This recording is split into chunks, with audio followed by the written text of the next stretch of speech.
Welcome, my friends and enemies. Glad you are here. We have a bit of a fun one today. Just trying to keep it short and sweet, but it is a topic that we have previously talked about, so we'll get into that. But before we get into that, I would love to invite you to the Discord. It's in the link down in the description. You can also join the Twitter / X, whatever, if you would like to follow me there. Um, any fun topics we find on there, I usually try to share, repost, retweet, make my own comments on it, whatever the case might be. But in the Discord, we have awesome memes. We've got game suggestions for streaming, live streaming schedules, and all that kind of stuff. So if I'm going live, I'll post them in there or something like that. We also have the Lord of the Rings Battle for Middle Earth installation guide of the all-in-one launcher if you would like to play any of the 3 of games that are in that. Current, up to date, super easy to play, lots of fun. You can play with myself or anybody else in the Discord if they're around. And there's also other Discords that there's a link to that in that installation guide as well, that you can go say hi to the people who actually made the whole launcher and everything, and it's fantastic. So check that out if you'd like to. Also, just come hang out. We're pretty cool, pretty fun. Like to grow a little bit more and just have people come by and say hi and just chat. I use Discord all the time, so best way to get a hold of me. You can get a hold of me on Twitter /X as well. It is what it is. Anyway, also check out Crimson Law if you're into anime or Japanese culture or anything like that. Also check out our very own Matt and his Unbearable 73. Both of those should be in the description as well. Great guys. Matt talks about, I think it's Wednesday, he does wrestling streams and stuff like that. And then he does Thursday, goes like Roman of the Rain, or Roman of the Empires, Roman of the Empires channel, and they talk about pop culture, movies, stuff like that. So if any of that type of stuff suits your fancy, take a gander. You can support them, which supports me because I like to support them. So you can be the supporting arm for me, I guess. It's weird, funny, whatever. So check them out if that's your kind of thing. Also, shout out to Meta PCs for supporting our corner of the YouTube sphere. They don't support me specifically, but they do support people that are in our sphere that they don't believe in censorship. They don't believe in all that nonsense. So use code 199, since I don't know any other codes, really. So you can support Geeks and Gamers that way if you want to. But yeah, check them out. Also check out ayakamods and DEG mods. They're both the better alternative, we'll say, to the Nexus mods debacle. So check them out if you are interested in any type of modding, and see if they can get you something that you don't have if you would like to get it or something. I don't know how it works because I haven't modded anything in a long time because I don't have time to find all the cool mods. But I've checked out their sites. They're pretty cool sites. I stopped using Nexus mods a long time ago because I got the mods I wanted and I didn't do anything. So it is what it is. But yeah, check them out. Support them. They're also pro free speech and anti-censorship. So there you go. Now on to the good stuff. Polygon. Visa and MasterCard are getting overwhelmed by gamer censorship, or gamer fury over censorship. Gamers are sending mass emails and phone calls to major payment processors in protest over Steam and itch.io. Itch.io? Is it supposed to be itch.io or is it supposed to be itch.io? I don't know. Itch.io. I don't freaking know. It just looks like itch.io to me. So I'm thinking it's a Japanese website or something. I don't freaking know. And this was revealed by V on X/Twitter, saying any streamer call them out live, yeah, you have the opportunity to be a legend, he says to Pipkin Pippa and Kirsha Verstal. I know Kirsha a little bit in terms of, I know of her. I've heard of Pipkin Pippa, I think, or Pippa Pipkin, whatever the freaking name is. So that would be interesting to see them do that. The other one was somebody named Mario Tobias on Blue Sky.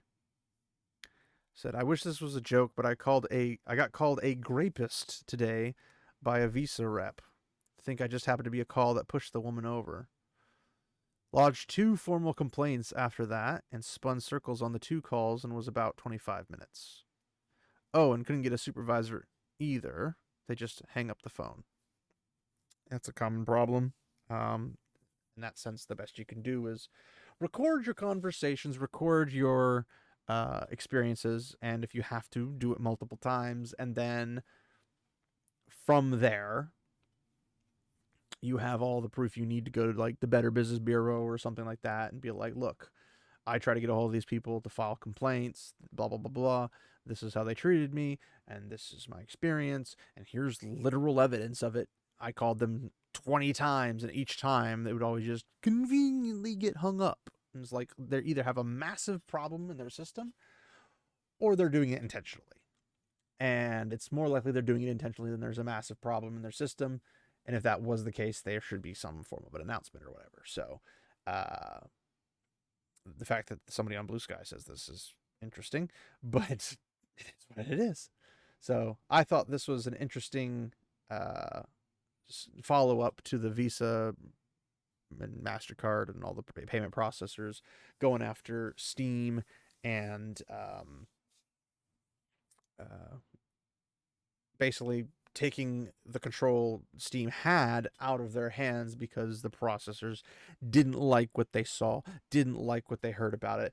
They're being told about things and like, oh, we're against that, blah, blah, blah. Instead of being payment processors, they're being very discriminatory towards legal stuff. Now, if something was illegal, that was a different story. But as far as I'm aware, everything was legal and they just were basically bullying people. And you can't do that if you want to be a payment processor. So hopefully there'll be legal recourse against them to prevent them from doing that. Ideally, they would do it themselves, but they're not very good at self-censorship because they'll self-censor for a time and then come back and do it all over again. And it's not the first time this has happened. They've done this to the Second Amendment groups and people trying to purchase firearms and all that whatnot. But I did think it was funny that gamers are just pissed and they're like going hardcore after the processors and basically just saying, hey, you done screwed up. You're going to get slammed with a bunch of stuff, and hopefully this has some effect. I don't want anybody to harass them or go after them or anything like that necessarily in terms of like personal people, but to like tell people like, hey, I'm unhappy with your service doing what your service is doing, and here's why. That's fine. Just be polite about it. Be nice about it. Or I should say, be kind about it. Don't be nice about it. Be kind about it. Niceness is not a virtue. Kindness is. But that's an interesting little story that I personally find hilarious. That Visa just is not taking this well. At least their call center. Because they're apparently getting just slammed. And if this goes super mainstream and it goes out there, it'll be interesting to see what will happen because of this and in what way this will shape the payment processing, I don't know what you would call it, territory, the industry, I guess. Because if they get slapped down and say, hey, look, you can't be telling people what they can and can't do with their own money, you could just stop being a payment processor if that's the case. I believe Elon said something about coming up with a payment processor. So it's going to be built in. You kind of counter that, and maybe companies like Steam will shift over to that, and then that way they can let everybody in. Because Steam just wants to make money, but they want to follow the rules that are like the legality rules, not necessarily the processor's rules. So if the payment processor is going to make a whole bunch of hoobadoo about, well, it may be legal, but we don't like it. Well, Steam's forced to, and I get really irritated when people go and say, oh, Steam's doing this on purpose. It's like, no, Steam's not going to throw money out. They're not stupid. If they're being forced to by the payment processors and going out of their way to try to like bring people back in, it's like, hey, if you've got another product, bring it in. Let's go. Like, we want to keep working with you. It's just we can't do anything and still have payment processors, and we need payment processors to make money. So payment processors are trying to do this censorship all over the world. And I know Japan's going after them legally wise. So if that goes out really well and it actually affects the United States aspect of it, that would be nice. Because it's like, look, I have the same problem with banks saying, "Oh, you can't pull your money out." It's like, you can't freaking just take my money and it be legal. So the whole "we don't want to work with you" should be deemed as discrimination, because they're arguing it's brand safety or brand protection. I'm like, you're destroying your brand right now, so you cannot be saying that it's a brand protection. There's nothing illegal going on, so you can't be protected from any illegal behaviors or anything. Like, it's all stupid. But anyway, I digress. So that was all I wanted to talk about in this particular video. But yeah, we'll have another video out on Sunday of me and Matt, and then on Tuesday I will be live streaming, and I believe I am live streaming Time Splitters 1, which would be fun because I've never played Time Splitters 1 because it was PlayStation only, which I didn't realize until recently. And I have 2 and 3 on both GameCube and Xbox. I just didn't know you couldn't get the first one on anything other than PlayStation 2, but apparently it went off so well. And Time Splitters is the I guess child of the developers that worked on 007 GoldenEye. So if you like the killer soundtrack to that, you get a killer soundtrack to Time Splitters 2. Not James Bond level killer, but it has a sick soundtrack. And there's also a whole bunch of other stuff to do in it. It's not a boring game by any stretch of the imagination. So check out those. They're on PlayStation 5 and Xbox Series X, I believe. If you wanted to buy them digitally, I have them physically and digitally and everything except for PlayStation 2 format, which I'm considering picking up just to have. I wish it ran off of just the physical editions, but I picked up the digital editions for $250 a piece, and I don't have to carry discs around. But I already have the physical, so should everything go down, I have them to play physically. Now, they don't connect online as far as I'm aware. I've been trying to see if there's another way to get around it. I believe Xbox has a way to get around it, so you can play with people like they're in your room with you to play co-op with you, because it has a 4-player couch co-op, and then there's 12 other AI, or up to 12 other AI you can play in the same match. So you can have a total of 16 people playing in the same match. So you can do like an 8v8 or 2v2v2v2v2 or whatever you want to, like, however you want to set it up. So it's really, really fun. And there's difficulties to the AI, so they can be really stupid or they can be really freaking intelligent. And by intelligent, I mean as of the early 2000s.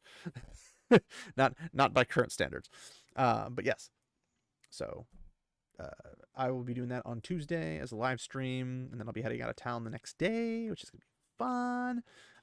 But I will be back. I'll have a video for Friday and everything on the next week, and then repeat process. So live stream is at 9 p.m. Central Standard Time. If people in the Discord say they want to do it a little bit earlier, like at 8 o'clock or 7 o'clock Central Standard Time, I can probably work with that. And then go from there, and then either extend the amount of time I play or just shift it so it's not 3 a.m. by the time I finished on Wednesday. So you guys let me know what you think. And as always, thank you for hanging out with me. And we'll see you in the next one. And remember, my friends, walk in the light.